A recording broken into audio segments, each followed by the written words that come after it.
정부가 북한의 핵실험 가능성에 관한 정보를 적극적으로 내놓고 있습니다. 현대중공업에서는 하청 노동자 2명이 사망하면서 위험한 아웃소싱을 그대로 둬선 안 된다는 지적이 나오고 있습니다. 오늘 있었던 주요 뉴스들 황준호 뉴스 취재팀장과 함께 살펴보겠습니다. 어서 오십시오. 예.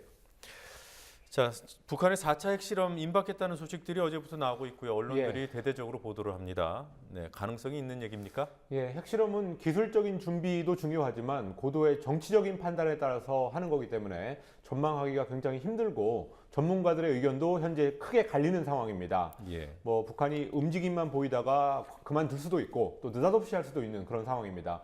어떤 선택을 하더라도 기술적으로는 북한이 가능한 상황이라는 평가가 우세합니다. 그런데 한 가지 눈에 띄는 점은 이번에는 국방부 쪽에서 이 핵실험 가능성을 상당히 적극적으로 알리고 있다는 점입니다.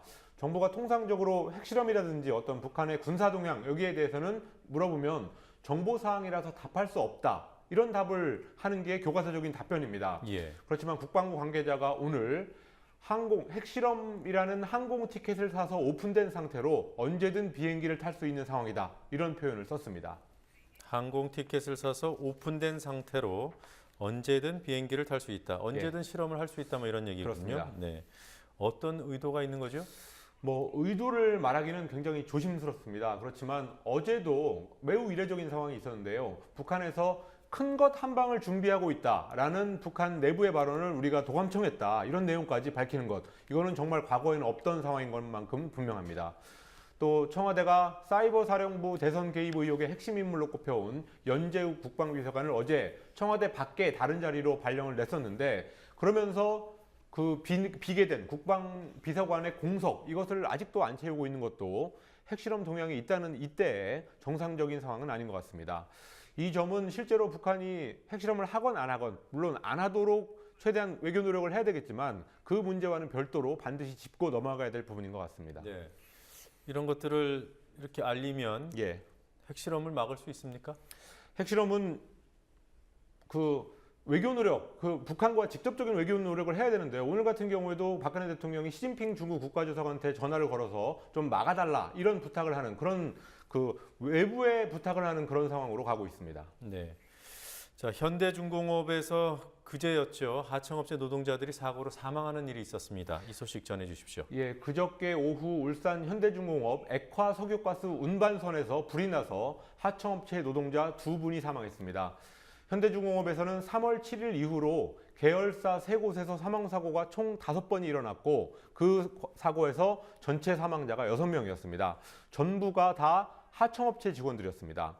현대중공업의 재해사고 비율은 100명당 0.66명으로 전체 조선업체 평균 0.69명보다는 낮은 걸로 되어 있습니다. 예. 그렇지만 하청업체 전체를 다 포함하면 100명당 0.95명으로 평균보다 훨씬 높아집니다. 네, 그러니까 정규직만 대상으로 한 그 재해 비율은 다른 업체보다 다른 조선업체보다 낮습니다. 낮은데 하청업체를 다 포함하면 0.95명이다. 이 얘기는 하청업체들의 그 사고가 많다는 얘기 아닙니까? 그 관리라든지 이런 걸 제대로 안 하고 또 위험한 노동 이런 것들은 또 하청업체 노동자한테 내리고 이러면서 이런 사고들이 더 많이 나고 있습니다. 네. 소유주인 정몽준 의원 서울시장에 도전하고 있는데요. 정몽준 의원도 그렇고 그리고 현대중공업도 그렇고 곤혹스러운 입장이겠어요? 회사 입장에서는 곤혹스러운 일이겠지만 노동계에서는 현대중공업에서 터질 문제가 터졌다 이런 입장을 밝히고 있습니다. 그동안 현대중공업에서는 산재 은폐 의혹이 계속해서 제기돼 왔습니다. 그래서 대표적으로 새정치민주연합의 한정혜 의원이 공개한 자료를 보면 고용노동부 울산지청이 작년 7월 현대중공업 사내하청지회 노동조합이죠. 이 노동조합이 고발한 40건의 산재 은폐 의혹 사건 중에서 19건이 은폐가 있었다는 사실로 인정을 했습니다. 그런데도 불구하고 노동부 울산지청은 노조 쪽에 그런 특별 근로감독 요청 이런 것들이 계속 있어 왔는데 조사 중이다 이런 답변만 해왔고 별다른 조처를 취하지 않았습니다. 그래서 현대중공업 노조는 오늘 최대 주주인 정몽준 의원한테 대국민 사과를 해야 된다라고 요구했습니다. 네.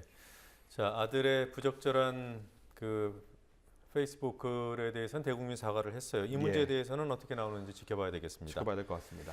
자, 세월호 참사에 대한 정부 대응 비판의 목소리가 점점 커지고 있습니다. 예. 뭐 정부 내부에 인적 쇄신이 있어야 된다 이런 구체적인 지적들이 나오고 있죠. 예, 야권에서는 뭐 이미 며칠 전부터 내각 총사퇴하라 이런 요구가 나왔고요. 네. 그런데 새누리당 내부에서도 드러내놓고 얘기하지는 못하지만 국정 쇄신 차원에서 상당 폭의 개각이 불가피한 것 아니냐 이런 인식이 지금 퍼지고 있는 분위기입니다. 네. 그래서 몇 가지 시나리오가 지금 여의도 정가 그리고 또 관가를 중심으로 돌고 있습니다.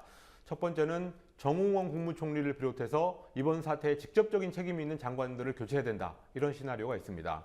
그리고 임명된 지 오래된 장관들을 주로 바꾼다 이런 시나리오도 있습니다. 네.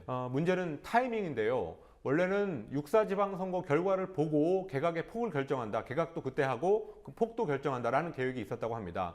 그렇지만 세월호 참사 때문에 선거 전에 개각이 낫다라는 의견이 여권에서 힘을 얻고 있다고 합니다. 네. 자, 그밖에 어떤 뉴스들이 오늘 있었습니까?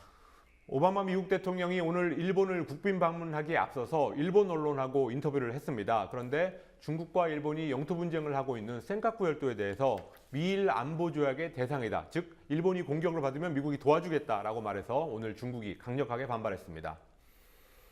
미국 국립해양대기청이 월별 기온 보고서에 따르면 지난 3월 지구 전체의 기온이 135년 기상 관측사상 네 번째로 높았던 것으로 조사됐습니다. 한국은 역대 두 번째로 따뜻한 3월이었다고 되어 있습니다.